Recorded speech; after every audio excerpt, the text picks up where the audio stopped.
The autobiography of the Arts and Culture Minister Alexander Lalu Hek had been written in 2020 while in quarantine after having been declared COVID-19 positive. His new avatar as a writer will commemorate his 25th year in politics, which is slated for 2022.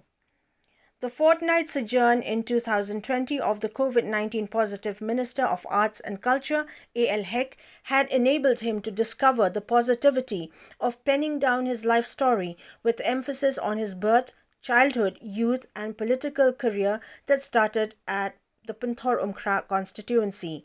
Though the seasoned politician and avid golfer did not reveal much about the content of his forthcoming autobiography, yet he had hinted on the same during the recent book release of author Esther Shongwan at Mela Ai Hall, Golf Links in Shillong.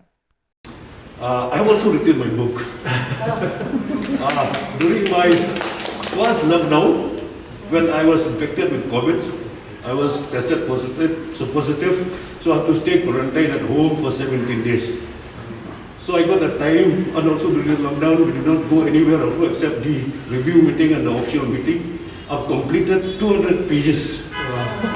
Then after that, in the second lockdown now, I'm continuing, and I have written another 100 pages. So, but I'm only a writer, but I don't know what I have written. I've written 300 pages of book of my own autobiography, and this is related to the story where I'm standing right now. The book is related to the story where I'm born and brought up, where I'm standing right now. This is the book which is tell about my story.